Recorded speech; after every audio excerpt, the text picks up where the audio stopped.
Movie के start में हमें दिखाई जाती है एक सिंपल सी लड़की जो कि इतनी सिंपल होती है कि अपने ही बर्थडे पार्टी में सबसे लास्ट में एंट्री लेती है स्पॉटलाइट लेने के लिए। एंड वो फिर अपने पापा से डिमांड करती है कि उसे पालन केट जाना है, बट उसके स्टेप मॉम उसका मजाक उड़ाती हैं कि वो छोटे से हिल स्टेशन जाकर क्या करेगी। एंड आरती पालन केट इसलिए जाना चाहती है क्योंकि उसकी मामा की यादें होती हैं वहाँ। बट उसके डैड कहते हैं कि जो मर गई गुजर गई उसे भूल जाओ। डैड ने कुछ ज्यादा ही मूव ऑन कर लिया। एंड फिर वो पालन केट के लिए लैंड करती है और जो आरती के साथ में आए होते हैं उन लोगों ने टैक्सी नहीं बुक की होती है। इसी वजह से वो लोग एक रैंडम टैक्सी ड्राइवर के पास जाते हैं जो कि निहायत ही बदतमीज होता है एंड वही हमारी फिल्म का हीरो होता है। एंड वो पालन केट जाने से मना कर देता है जबकि वो था भी वहीं का।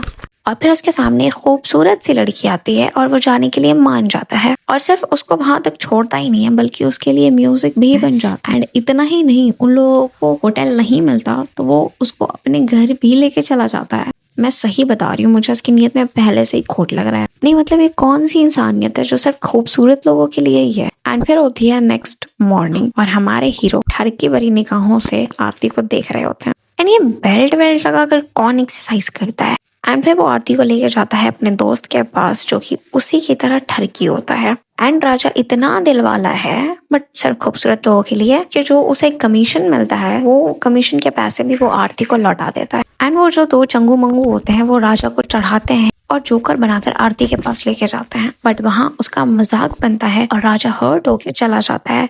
फिर आरती उसकी तारीफ करके उसको मनाती है और उन तारीफों में कोई लॉजिक नहीं था। फिर आरती को शॉपिंग करना होता है और वो शॉपिंग करने जाती है एंड वहाँ उसे एक रेड ड्रेस पसंद आती है और वो पहन कर आती है। बट दिस टाइम राजा को आरती बिल्कुल पसंद नहीं आती है और फिर कुछ लड़के आरती पे कमेंट पास करते हैं एंड राजा उन लोगों को कुत्तों की तरह मारता है। बट राजा कुछ टाइम पहले सेम काम आप नहीं कर रहे थे, मेरी मानिए तो आपको भी ये नहीं करना चाहिए। एंड फिर गलती उन लड़कों की होने के बावजूद राजा आरती को ब्लेम करता है कि गलती उसकी है, उसने प्रोवोक किया, वरना वो बेचारे लड़के तो क्यों ही छेड़ते उसे, उसने छोटे कपड़े पहने इसीलिए उसे छेड़ा गया। एंड आरती यहाँ राजा को सही आंसर देती है बट कुछ देर बाद उसे मनाने चली जाती है। एंड फिर इन लोगों का तुड़ू तेड़ू स्टार्ट हो जाता है। एंड फिर वहां उसको वो ऐसे इमेजिन कर रहा है, नहीं मतलब हिपोक्रेसी की भी हद होती है ना। और फिर गलती से मिस्टेक हो जाती है। एंड फिर आरती घर जाती है तो वहां उसके पापा उसे लेने आए होते हैं और फिर वापस जाते हुए वो लोग एक ढाबे पर रुकते हैं और आरती और राजा वहां अपना प्यार कन्फेस करते हैं। आरती के पापा को उनका प्यार मंजूर नहीं होता है। फिर आरती के डैड शादी के लिए मान जाते हैं बट कुछ कंडीशन रखते हैं। ऑब्वियसली वो बाप है तो अपनी बेटी का भला ही सोचेंगे ना। बट राजा उनकी कंडीशंस पर नहीं मानता और आरती 4-5 दिन पहले मिले लड़के के लिए अपने पापा को छोड़कर राजा के पास चली जाती है। लेकिन राजा अपनी ईगो तक नहीं छोड़ने के लिए तैयार होता है एंड जो आरती के साथ आए होते हैं वो लोग भी वहीं रुक जाते हैं। फिर राजा और आरती की शादी होती है और फिर शादी के बाद उसके डैड भी मान जाते हैं और वो उससे मिलने जाते हैं और वो आरती को एक घर गिफ्ट करते हैं। बट राजा का ईगो आड़े आ जाता है और वो कुछ ये कहता है, अपने बाप को लौटा दो और आज के बाद कभी भी अपने बाप से या अपने किसी भी घर वाले से। ये बाप क्या होता है यार, कोई ऐसे पहले तमीज सिखाओ। और आरती को ये सब बुरा भी नहीं लग रहा है, उल्टा वो उसे नाच नाच कर खुद ही मना रही होती है। यहाँ राजा की ईगो को उसका स्वाभिमान बताया जा रहा है जबकि आरती को हर चीज में एडजस्ट करना पड़ रहा है। जब आरती ने ये लाइन बोली ना तभी उसे राजा को छोड़कर चले जाना चाहिए था,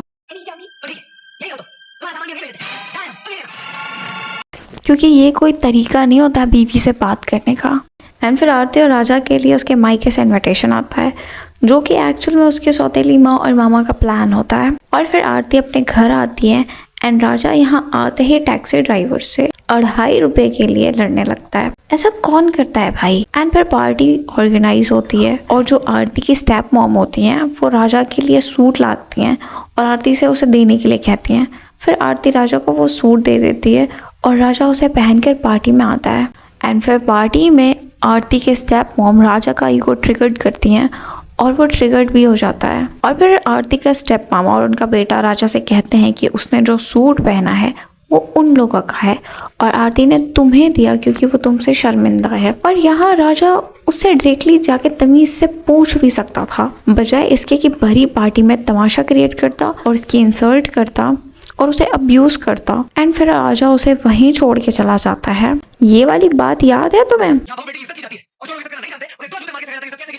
तो तुम्हें कितने जूते पड़ने चाहिए। और फिर आरती राजा से मिलने जाना चाहती है, बट उसे पता चलता है कि वो प्रेग्नेंट है और डॉक्टर उसे ट्रैवल करने से मना कर देती है।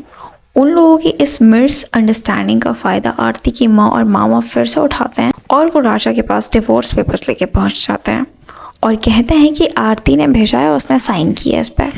और राजा यहाँ उसे जाकर पूछने और बात करने के बजाय फिर से ईगो में आ जाता है और जो जाने के लिए तैयार भी था उसको भी मना कर देता है और तलाक के कागज़ को फाड़ देता है। फिर वो लोग आरती के पास जाते हैं और उससे कहते हैं कि राजा ने तुम्हें तलाक दे दिया है, बट आरती तलाक के लिए नहीं मानती है। एंड फिर राजा का दोस्त और उसकी वाइफ आरती से मिलने आते हैं और वहाँ वो लोग आरती के हाथ में बच्चा देखते हैं और राजा को जाकर बताते हैं। और राजा अपनी आदत के मुताबिक फिर ईगो में आ जाता है और वो बजाय इसके कि अपने बच्चे की कस्टडी मांगे, वो बच्चा चोरी कर लेता है। और वहीं उसकी बीवी पड़ी होती है पर उसको घंटा फर्क नहीं पड़ता। एंड फिर अगेन उसके मामा इस चीज़ का फ़ायदा उठाते हैं, बट एट द एंड सारे विलन्स एक्सपोज हो जाते हैं और मूवी की हैप्पी एंडिंग हो जाती है। बट अगर ऐसी टॉक्सिक बिहेवियर वाली मूवी इस टाइम आती 2026 में, तो आपका रिएक्शन क्या होता? क्या तब भी वो इतनी ही हिट होती जितना उस टाइम ये मूवी हिट हुई?